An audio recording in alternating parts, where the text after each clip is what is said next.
जो डेथ होती है अभी इंडिया में, every third death is due to heart disease. कि हम आने वाले टाइम में एशिया और वर्ल्ड में भी सबसे ज़्यादा हार्ट डिजीज़ की प्रेवलेंट कंट्री होने वाले हैं। नमस्कार दोस्तों, मेरा नाम रोहित पंत है और आज के इस पॉडकास्ट में हम कुछ नया लेके आए हैं। आज हम करेंगे दिल की बात और इसके लिए आज हमारे साथ इस पॉडकास्ट में मौजूद हैं कुमाऊं के सुप्रसिद्ध कार्डियोलॉजिस्ट डॉक्टर गौरव यादव। तो आज डॉक्टर साहब से हम जानेंगे दिल के बारे में और दिल की कुछ ऐसी बातें, अनकही बातें जो कि हम लोग अपने डे टू डे लाइफ में हम लोग फॉलो नहीं करते हैं। तो आइए डॉक्टर साहब से बात शुरू करते हैं। नमस्कार डॉक्टर साहब, स्वागत है आपका इस पॉडकास्ट में। सबसे पहले तो मैं ये जानना चाहूँगा कि आप गंगाराम जैसे बड़े इंस्टीट्यूट में अपनी ट्रेनिंग पूरी कंप्लीट करी है, तो वहाँ से फिर आपका अचानक हल्द्वानी का मूवमेंट कैसे रहा सर? कैसी स्टोरी रही आपकी पूरी दिल्ली से लेकर हल्द्वानी तक की? Thank you Rohit ji for inviting me. मेरा नाम डॉक्टर गौरव यादव है। मैं एक इंटरवेंशन कार्डियोलॉजिस्ट हूँ। मेरा जन्म हरिद्वार में हुआ। उसके बाद मैं 12th की पढ़ाई करने के बाद MBBS और MD मैंने मेडिकल कॉलेज हल्द्वानी में बिस्ला तिवारी हॉस्पिटल से किया है। इनिशियल ट्रेनिंग मेरी गंगाराम की रही, जहाँ की मैं 4 से 5 साल मैंने अपनी ट्रेनिंग की और उसके बाद मैं वापस से अभी हल्द्वानी में अपनी सेवाएं दे रहा हूँ। और जहाँ तक कि आपने बात की प्रेरणा की बात, तो जैसे जैसे हमने मरीजों को देखा, समझा और जितनी यहाँ पर कुमाऊं में हार्ट पेशेंट की इतनी डेथ देखी मैंने, इतनी बुरी हालत है यहाँ पर, सेवाओं की कमी थी। इनिशियल में हमारा यही था कि काफ़ी पेशेंट बीमारियों की वजह से, कई पेशेंट इलाज की कमी की वजह से यहाँ पर नहीं रह पाते थे और हमें उनको दिल्ली रेफ़र करना पड़ता था। बड़ी बीमारियों का इलाज नहीं हो पाता था। तो उन सब चीज़ों से एक माइंड का बैकअप रहा और ये लगा कि हमें भी कभी इस तरह की सेवाएं यहाँ देनी है और इस तरह का इलाज हमें यहाँ नहीं, बहुत अच्छी बात है डॉक्टर साहब, आपने इतना कुमाऊं के बारे में सोचा।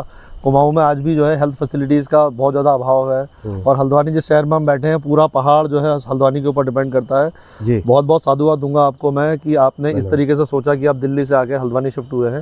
डॉक्टर साहब, अब कुछ बात करते हैं कि आपने कार्डियोलॉजी जैसे दिल्ली से गंगाराम से करी है, तो सर कुछ ऐसा बताइए कि जो है आपको इस तरीके की प्रेरणा कहाँ से आई कि आपको कार्डियोलॉजिस्ट ही बनना है? कार्डियोलॉजी की प्रेरणा मैं आपको बताता हूँ। मैं MBBS करने के बाद MD कंप्लीट करी मैंने। उसके बाद मैं कुछ समय के लिए पहाड़ के एक डिस्ट्रिक्ट हॉस्पिटल में पोस्टेड था और वहाँ पर मैं देखता था कि हार्ट के इतने कॉमन पेशेंट थे, इतने पेशेंट एक्सपायर करते थे। और वहीं से जुड़ा हुआ एक इंसिडेंट भी है जिसमें कि एक मरीज़, बहुत एक यंग पेशेंट, इलाज ना होने की वजह से और सुविधाओं की ना होने की वजह से वो एक्सपायर हुआ। और उस समय इलाज भी के लिए दिल्ली जाना पड़ता था, तो दूर तक लगा। तो मुझे ऐसा महसूस हुआ कि कहीं ना कहीं हम हार्ट की बीमारियों से ज़्यादा परेशान हैं और यहाँ की जो डेमोक्रेसी है उसमें भी ये है कि valvular heart disease, CAD, DCMP, heart की बीमारियाँ बहुत कॉमन है पहाड़ों में। तो इस वजह से मुझे लगा कि शायद मुझे कोई ऐसा वाकया, कोई ऐसा मरीज जो सर अभी आपको आज तक याद हो, जो आपने जो है कार्डियोलॉजिस्ट बनने के बाद जिसकी आपने हेल्प करी है, जिसको आपने बहुत अच्छा मतलब? नहीं, मुझे अपने इनिशियल कैरियर में याद है कि एक पेशेंट था, बहुत यंग पेशेंट था। It was around 35 to 38 years का यंग पेशेंट था। उसको एक हार्ट का मेजर अटैक आया था और समय में कार्डियोलॉजिस्ट भी नहीं था और उसको हमने इनिशियली रिसस्टेट किया और हमारी कम सुविधाओं में ही मैंने उसको एक ब्लड थिनर का इंजेक्शन देते हैं हम लोग, थ्रोम्बोलाइज़ करते हैं, उसको थ्रोम्बोलाइज़ किया। पहाड़ों में था वो पेशेंट, मैं भी पहाड़ में था उस समय, और वहाँ से उस इंजेक्शन को समय से मिलने की वजह से मरीज़ को फ़ायदा हुआ और वो मरीज़ सही सुरक्षित मेन सिटी तक आ पाया, देहरादून तक आ पाया और उसके बाद फिर आगे उसको दिल्ली भेजा गया और वो मरीज़ बच गया और बच के फिर बाद में मिला मुझे। तो मुझे थोड़ी प्रेरणा मिली कि काश ये इलाज हम लोग यहीं कर पाते तो शायद और अच्छा मैं कर सकता। सही बात है। अब आप हल्द्वानी में आ गए हैं, हल्द्वानी में आपने अपनी सेवाएं स्टार्ट कर दी हैं। अच्छा डॉक्टर साहब, हार्ट के मरीजों के साथ इतने लंबे टाइम से काम कर रहे हैं, तो आपके लाइफ स्टाइल में क्या चेंजेस आए हार्ट के मरीजों को देखते देखते? आपने भी अपनी कुछ जीवन शैली चेंज करी है? कि बिल्कुल, हम लोग देखते हैं कि हार्ट की जो मूलभूत 3 बीमारियां हैं कि डायबिटीज़, डिस्लिपिडीमिया यानी कि कोलेस्ट्रॉल का बढ़ना, और तीसरा जो हमारा खान पान है, लाइफ स्टाइल। तो हम अगर डायबिटीज़ को कंट्रोल करें, अपने कोलेस्ट्रॉल को ठीक रखें, अपनी लाइफस्टाइल को ठीक रखें, तो जाहिर सी बात है कि इसमें हमें फ़ायदा होगा और हमारी हार्ट की बीमारियां और जो ब्लॉकेजेस हार्ट में बनते हैं उनको। अच्छा डॉक्टर साहब, आजकल ना एक सबसे बड़ा जो सवाल आ गया है युवाओं को लेकर के कि 25 साल 26 साल हम देखते हैं कि 30 साल का लड़का था, उसको जो है हार्ट अटैक हुआ, वहाँ डेथ हो गई। एक 32 साल का लड़का था। मतलब ये युवाओं में एकदम से जो है ये हार्ट की एकदम से जो समस्याएं निकल के आई हैं, इसको आप किस तरीके से देखते हैं? युवाओं में बीमारियों का अब ज़्यादा बढ़ना, और इसमें सबसे इम्पोर्टेंट तो वही जीवन शैली और लाइफस्टाइल है जो ख़राब हुआ है थोड़ा सा हम लोगों का। प्लस इसके साथ में कई पेशेंट्स ऐसे हैं जिनकी फैमिली हिस्ट्री है, फैमिलियल हाइपर कोलेस्ट्रोलीमिया है, जिनका कोलेस्ट्रॉल बहुत बढ़ा रहता है, और कोलेस्ट्रॉल बढ़ने की वजह से और सारी बीमारियां हो जाती हैं, लाइफस्टाइल ख़राब हो चुका है, तो इन तरह की वजह से भी अर्ली डिजीज़ हो गई है। इसके अलावा कई जो यंग पेशेंट्स हैं, इसमें जो हार्ट में ब्लॉकेज है, वो ब्लॉकेज कोलेस्ट्रॉल की वजह से ना बन के इनका जो हार्ट की बनावट है वो अलग तरह की होती है, जिसमें कि आर्टरीज का ओरिजिन अलग साइड से होता है, तो उसमें भी हार्ट डिजीज़ कॉमन होती है। और दूसरी चीज़ एरिथमिया, जो जानलेवा जो ध्वनि बनती है हार्ट के अंदर, वो भी बहुत जानलेवा होती है, तो उसके अलग कारण हैं। तो ये सब कॉमन कारण हैं। अच्छा, दूसरा मैं स्पेसिफिक करूँगा कहा जाता है सर। हाँ, दूसरा मैं थोड़ा सा स्पेसिफिक करूँगा महिलाओं के लिए, जो ऐसी महिलाएं जो ओल्ड एज में हैं, और मतलब जिनको हमने देखा है कि माताजी चलती ही नहीं है तो थकती रहती हैं, या फिर उसको उन्होंने अपना लिया है जीवन में कि अब मतलब हम तो ऐसी ही रहती हैं कि ये घर का काम कर लेती हैं। ऐसा नहीं है, वो उनकी प्राइमिंग उतनी ही हुई है, वो अभी चल ही नहीं पाई हैं, वो उनकी बीमारियां इतनी साइलेंट रहीं। सबसे मोस्ट कॉमनली फीमेल पेशेंट में हार्ट की बीमारी सबसे ज़्यादा अनरिकग्नाइज्ड है। वो घरेलू काम करने की वजह से हमेशा से जो है वो अपने आप को पीछे रखते रही, और उनको उस बीमारी को कभी समझा भी नहीं गया कि इनको ये बीमारी है। जो थक कर यहाँ से 2 सीढ़ी नहीं चढ़ पाता है, उसको समझते हैं कि ये बीमारी नहीं है, तो थकी रहती है ये। तो महिलाएं भी बहुत हमारी अनडायग्नोज्ड हैं अभी हार्ट डिजीज़ के लिए, तो ये बहुत कॉमन फैक्टर्स हैं यहाँ पर। अच्छा सर, मैं एक चीज़ पूछना चाह रहा था कि ये जो साइलेंट किलर होता है हार्ट अटैक, साइलेंट किलर क्यों बोलते हैं इसको? साइलेंट किलर इसलिए बोलते हैं क्योंकि हार्ट की बीमारी कभी भी किसी को एक दिन में नहीं होती है। अगर किसी को आज हार्ट में प्लाक बना है, तो वो प्लाक को बढ़ते कम से कम अमूमन 5 से 10 साल लगता है प्लाक को पूरी तरह से डेवलप होकर कंप्लीट ब्लॉकेज करने के लिए। बट हमारा हार्ट हमें संकेत देता है, जब वो प्लाक धीरे धीरे जब बढ़ रहा होता है तो बॉडी में लिमिटेशंस कम हो जाती हैं, थोड़े चलने में सांस फूलती है, जितनी ब्लड जाना चाहिए आर्टरीज के थ्रू उतना नहीं जा पाता है। तो इसको ये कह सकते हैं कि एक प्रोसेस है। हार्ट डिजीज़ कोई एक दिन का प्रोसेस नहीं है, ये बीमारी है जो उसको काफ़ी समय से हो रही है, और वो एक धीरे धीरे एक स्तर पर बढ़ गई, तब उसने जाके उसको अटैक किया। क्या स्ट्रेस भी एक कारण है हार्ट डिजीज़ का? डेफिनेटली स्ट्रेस किसी भी तरह का स्ट्रेस, इमोशनल, फिजिकल और मेंटल स्ट्रेस, किसी भी चीज़ में वो जो होगा तो वो हार्ट को इफेक्ट करेगा। तो इसके पीछे काफ़ी स्टडीज़ हैं, काफ़ी ट्रायल्स भी हुए हैं, दवाइयाँ भी बनाई गई हैं इसके लिए। हार्ट के कुछ चेंजेस आ जाते हैं ऐसी, जिसको हम स्ट्रेस कार्डियोमायोपैथी बोलते हैं। तो बहुत सारी चीज़ें हैं। महिलाओं में गर्भवती जब होती हैं तो उस समय जो लास्ट ट्राइमेस्टर आता है, उस समय भी हार्ट की बीमारियां बढ़ जाती हैं। तो ऑल इज स्ट्रेस। अभी आप जैसे युवा हैं सर, और आप इतना अच्छा हार्ट के क्षेत्र में काम कर रहे हैं, कार्डियोलॉजी में काम कर रहे हैं, तो आपको आज हमारे पॉडकास्ट के माध्यम से बहुत सारे युवा भी सुनेंगे जो MBBS कर रहे हैं, MD कर रहे हैं। उन लोगों को, नौजवानों को आप क्या बोलना चाहेंगे अगर वो कार्डियोलॉजी की तरफ देखते हैं कि कार्डियोलॉजी एज ए ब्रांच जो है उन लोगों के लिए कितना फ्रूटफुल रहेगी? वो लोग अगर कार्डियोलॉजी में अपना कैरियर बनाना चाहते हैं, जो भी यंग रिक्रूट्स हैं और जो कार्डियोलॉजी की आगे प्रैक्टिस करना चाहते हैं, आगे की ट्रेनिंग लेना चाहते हैं, तो मैं इनके लिए यही बोलूँगा कि कार्डियोलॉजी जितना रिवार्डिंग ब्रांच है, उतना उसके लिए डेडिकेशन की भी बहुत ज़रूरत है। कार्डियोलॉजी के लिए उतना ज़ील चाहिए। मैंने अपनी इनिशियल ट्रेनिंग के बाद 3 से 4 साल कार्डियोलॉजी का काम किया, उसके बाद एक डेडिकेटेड ट्रेनिंग हुई। इसमें हमें मरीज़ के प्रति 100% डेडिकेटेड रहना होता है, और साथ में 24 आवर अवेलेबिलिटी है। इमरजेंसी का बहुत कॉमन है कि आपको कभी भी रात को 10, 11, 12, 1, 2 बजे, मुझे याद है, कभी भी बुलाया जा सकता है। तो एक इमरजेंसी हैंडल करने की टेंडेंसी और एक ज़ील होता है पेशेंट को ठीक करना, और एक तो वो सब चीज़ें होनी चाहिए। वो अंदर से है कि आप उतना फील करें तभी आप करें, अदरवाइज़ तो बहुत बस टेकिंग ब्रांच चाहिए। सर, डायबिटीज़ और हाइपरटेंशन जो होता है, ये भी कहीं ना कहीं जो है हार्ट की बीमारियों को धीरे धीरे बढ़ाता जा रहा है आजकल। डेफिनेटली डायबिटीज़, हाइपरटेंशन तो मोस्ट कॉमन रिस्क फैक्टर है हार्ट डिजीज़ के।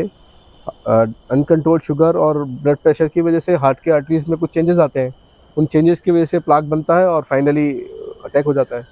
तो हमें we need to control our diabetes and hypertension both. Sir, इसके अलावा मैं आपसे पूछना चाहूँगा कि स्मोकिंग जो लोग करते हैं और कहते हैं कि हम एक्सरसाइज भी कर रहे हैं, हम स्मोकिंग भी कर रहे हैं और हम फिट भी दिखते हैं, अचानक से एक दिन खबर आती है कि उनको हार्ट अटैक हो गया। वो अपने आप को जिम में जाकर एक्सरसाइज भी कर रहे हैं, फिट भी रहते हैं, फिर वो कहते हैं थोड़ा थोड़ा हम लोग स्मोकिंग भी कर लेते हैं, हम लोग थोड़ा बहुत जो है ड्रिंक्स वगैरह भी हो स्मोकिंग जाती के साथ है। प्रॉब्लम क्या है कि स्मोकिंग एक बॉडी में प्रोकोगुलेंट स्टेट है, ये थ्रोम्बस फॉर्मेशन को बढ़ाती है। तो ऐसे मरीज जो स्मोक करते हैं उनके अंदर क्लॉट बनने की टेंडेंसी बढ़ जाती है, साथ ही साथ लंग्स को भी डैमेज होता है। तो ऐसे पेशेंट में देखा गया है कि स्मोकिंग करने वाले मरीजों में हार्ट की बीमारियां जल्दी होती हैं। डॉक्टर साहब, अगला सवाल मैं आपसे ये पूछना चाहूँगा कि पहाड़ों में चाय का बहुत प्रचलन है, तो क्या चाय और कॉफ़ी भी क्या हार्ट डिजीज़ को बढ़ाती है या कुछ इसका इम्पैक्ट है हार्ट डिजीज़ के ऊपर? देखिए, चाय कॉफ़ी लेने में कोई प्रॉब्लम नहीं है, बट आप उसको डेजर्ट ना बनाएं। जो मॉर्निंग में जनरली हम देखते हैं, कॉमन प्रैक्टिस है कि हम सुबह उठ के अर्ली मॉर्निंग जो हम चाय पीते हैं, तो बॉडी में अर्ली मॉर्निंग जब हम उठते हैं तो कोर्टिसोल लेवल काफ़ी हाई होता है। तो उस समय और रात भर सोने की वजह से बॉडी थोड़ी डिहाइड्रेट भी होती है। तो इसलिए पहली ड्रिंक अगर मैं बोलूँगा तो वो गर्म पानी होना चाहिए। आप सुबह उठ के एटलीस्ट उठने के बाद पहला सुबह आप जो करें तो सिर्फ गर्म पानी पिएँ। शुरू के 30 से 35 मिनट से पहले आप और कुछ ना लें। 30-35 मिनट के बाद जब बॉडी थोड़ी सी रिकवर होने लगे तब आप उसको कॉफ़ी का सेवन कर सकते हैं या चाय पी सकते हैं। दूसरी चीज़, coffee is always tell to be good for health and good for heart, but उसको डेजर्ट ना बनाएं। हम बेसिकली उसमें इतना मिल्क और शुगर मिला के जो ड्रिंक्स बनाते हैं वो शुगरी ड्रिंक्स, वो दैट इज़ वेस्ट।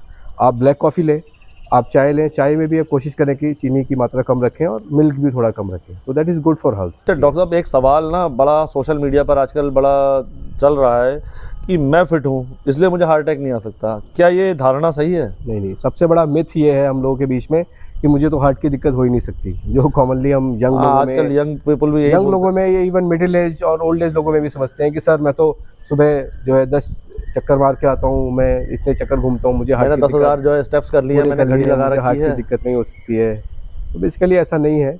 आपको पता है कि डायबिटीज़, इंडिया डायबिटीज़ का हब बन चुका है इस बिल्कुल समय, कैपिटल बोलते हैं इंडिया को। और हार्ट की जो ओवर जो डेथ होती हैं अभी इंडिया में, every third death is due to heart disease. हर 3 आदमी में से 1 आदमी आज हार्ट बीमारी से मर रहा है। तो इतना सब बर्डन है हम लोगों के ऊपर, और इसके ऊपर फिर अंडरलाइंग हमारी जो लाइफ स्टाइल हैं और हमारे जेनेटिक्स हैं, डिस्लिपिडीमिया है, तो इन सब को देखते हुए हम ये कह सकते हैं कि हम एक ऐसे रेड जोन में हैं। और आने वाले टाइम में जो भी डेटाज आ रहे हैं कि हम आने वाले टाइम में एशिया और वर्ल्ड में भी सबसे ज़्यादा हार्ट डिजीज़ की प्रेवलेंट कंट्री होने वाले हैं। तो ऐसा कहना, ऐसा सोचना कि ये मिथ है लोगों के बीच में कि मुझे हार्ट की बीमारी नहीं हो सकती है। और हार्ट की बीमारी एक लॉन्ग प्रोसेस है, ये एक दिन में नहीं होती है, धीरे धीरे प्रोसेस होता है। बॉडी संकेत देती है, तो आप उन संकेत को लेना है, आपको उनको समझना है, अपने कोलेस्ट्रॉल को ठीक रखना है जी। वेजिटेरियन और नॉन वेजिटेरियन डाइट में कौन सी डाइट ज़्यादा बेटर है हार्ट के लिए, अगर हम बात करें कि कौन सा बेटर विकल्प है? देखिए, आप इसको 2 तरह से समझ सकते हैं। ऐसे पेशेंट जिनको हार्ट अटैक हो चुका है और या स्टेंट वगैरह हुआ है, और ऐसे पेशेंट जो अभी जिनको कोई हार्ट की दिक्कत नहीं है। तो मैं बोलूँगा कि ऐसे पेशेंट जिनको हार्ट की कोई दिक्कत नहीं है उनके लिए वेज नॉन वेज दोनों डाइट वो ले सकते हैं। Non veg diet is also good for protein. और आपको ये देखना है कि आपके रिस्क फैक्टर्स, आपको कोलेस्ट्रॉल लेवल्स, आपके डिस्लिपिडीमिया कितना है। अगर आप बहुत हाई कोलेस्ट्रॉल से जूझ रहे हैं तो आपको रेड मीट वगैरह अवॉइड करना पड़ेगा।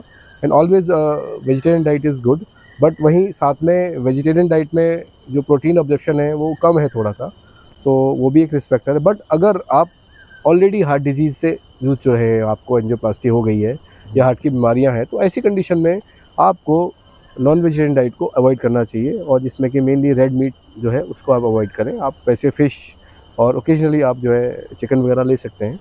बाकी नेचुरल चीज़ें हैं, नट्स हैं, एलिमेंट्स हैं, ये सब आप ले सकते हैं। अच्छा डॉक्टर साहब, जैसे अगर परिवार में किसी के हार्ट पेशेंट रहा हो, तो जो अगली पीढ़ी है, जैसे मेरे दादाजी या मेरा कोई परिवार में किसी को हार्ट की डिजीज़ रही हो, तो मुझे पर्सनली क्या मतलब चीज़ें फॉलो करनी चाहिए, क्या प्रिकॉशंस लेने चाहिए? बिल्कुल, ऐसे बताइए। पेशेंट जिनके घर में ऑलरेडी हार्ट की दिक्कत है और फैमिली में हार्ट डिजीज़ है, स्टेंट हो रखा है, ऐसे लोगों को अपना एक प्री क्लिनिकल इवैल्यूएशन आपको कराना पड़ेगा, जिसमें आपको सारी जो है ब्लड की, कोलेस्ट्रॉल की जाँचें, आपका बेसिक ईसीजी और एक ट्रेडमिल टेस्ट आपको कराना है। और आज हम जो एक लाइपोप्रोटीन ए नाम करके हम एक जांच करते हैं, इस जांच को हम देखते हैं कि इस जांच में जो अगर जिन मरीजों की बड़ी होती है, जो फैमिली हिस्ट्री है, उनका रिस्क फैक्टर ज़्यादा हो जाता है, और साथ में तो हम ये सब जांचें कराएं। मतलब आपका कहना यह है कि हमें मतलब बहुत ज़्यादा जो है जिनके परिवार में है तो उनको थोड़ा सा ज़्यादा अवेयर होना चाहिए नॉर्मल पेशेंट्स के, नॉर्मल लोगों के हार्ट मुकाबले। डिजीज़ को एक जेनेटिक इनहेरिटेंस के तौर पे भी देखा जाता है। तो ऐसे पेशेंट जिसमें ऑलरेडी हार्ट की बीमारियां हैं घर में, तो उनके अंदर रिस्क फैक्टर ज़्यादा है, तो उनको कॉशियस रहते हुए अपना पहले से ही अपना सारा वर्कअप करके रखना है। और अगर इस तरह के सिम्टम्स मिले तो अर्ली आपको उसमें देखना पड़ेगा। अच्छा डॉक्टर साहब, ये कोविड के बारे में जो क्या कहते हैं कोविड वैक्सीन लगी थी, उसके बारे में बहुत सारे मिथ्स फैलाए थे लोगों ने, तो क्या कोविड वैक्सीन का भी हार्ट डिजीज़ में कोई मतलब कोविड जब हुआ बहुत लोगों को, तो उसमें देखा गया कि जो वैक्सीन लगने के बाद कुछ केसेस बढ़े। जनरली एक कोविड इन्फेक्शन है, उसमें इट्स अ प्रोकोगुलेंट स्टेट, यानी ब्लड को क्लॉट करने की टेंडेंसी बढ़ जाती है। तो उसी के चलते जिन मरीजों में कोविड हुआ, तो उनमें कोगुलेशन फैक्टर और कोगुलेशन की जो है एब्नॉर्मलिटी आई और क्लॉट्स ज़्यादा बने। तो ऐसे मरीजों में जिनमें कोविड हुआ है, उनके अंदर हार्ट डिजीज़ हमें पाई गई, और कई ऐसे इंस्टेंसेस भी आए जिसमें कि वैक्सीन को लेके चीज़ें देखी गई। अभी उसमें क्लियर कट अभी एविडेंस नहीं है, बट कुछ ऐसे केसेस देखे गए हैं। अच्छा सर, एक सबसे इम्पोर्टेंट सवाल है, अगर जैसे हमारे आसपास में किसी को हार्ट अटैक आया है, तो उस समय आसपास के लोगों को ऐसा क्या करना चाहिए कि तुरंत उस मरीज को जो है हम मतलब अस्पताल पहुंचाएं, या उसको कुछ CPR दें, या किस तरीके से मतलब हार्ट सिम्टम्स अगर हैं किसी को और चेस्ट में पेन है, आप सबसे पहले ये कोशिश करें कि आप नियरेस्ट हॉस्पिटल अगर पहुंच सकते हैं तो पहुंच जाएं।